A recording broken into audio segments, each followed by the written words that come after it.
উচ্চ রক্তচাপ এখন আর শুধু বয়স্কদের রোগ নয়। চট্টগ্রামের সাম্প্রতিক সমীক্ষায় ধরা পড়েছে ৭০% উচ্চ রক্তচাপের রোগী কম বয়সী। এই নীরব ঘাতক আমাদের স্বাস্থ্যের জন্য কতটা ভয়ানক হতে পারে তা জানেন কি? আজকের ভিডিওতে আমরা আলোচনা করব এই রোগের ভয়াবহতা, এর কারণে এবং কিভাবে নিজেকে সুরক্ষিত রাখবেন। তাই শেষ পর্যন্ত আমাদের সঙ্গেই থাকুন। চট্টগ্রামের ৩টি হাসপাতালে গত এক বছরে ২৫০০-এর বেশি রোগীর ওপর সমীক্ষায় দেখা গেছে উচ্চ রক্তচাপে আক্রান্তদের মধ্যে গ্রামের মানুষের সংখ্যা শহরের তুলনায় বেশি। আগে ৫ জনে একজন হলেও এখন ৪ জনে একজন রোগটিতে ভুগছেন। পুরুষরা এই রোগে বেশি ঝুঁকিপূর্ণ।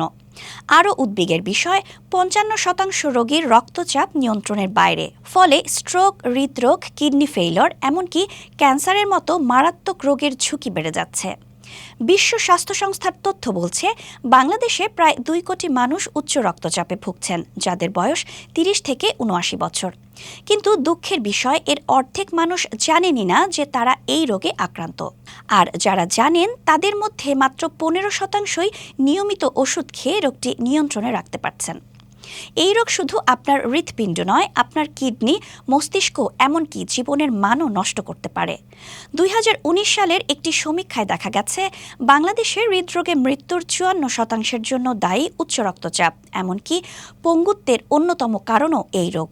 তাহলে এই রোগের মূল কারণ কি?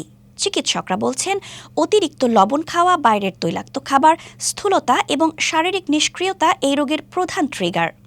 বিশেষ করে আমাদের দৈনন্দিন খাবারে লবণের পরিমাণ কমানো জরুরি। কিন্তু চিন্তার কিছু নেই, আপনি সঠিক পদক্ষেপ নিলে এই রোগ নিয়ন্ত্রণ করা সম্ভব। কী করবেন তা জানিয়ে দিচ্ছি। প্রতি ৬ মাসে একবার প্রেশার মাপুন, বিশেষ করে ১৮ বছর বয়স থেকে। লবণ কম খান, তৈলাক্ত খাবার এড়িয়ে চলুন। নিয়মিত ব্যায়াম করুন, যেমন হাঁটা বা যোগাসন।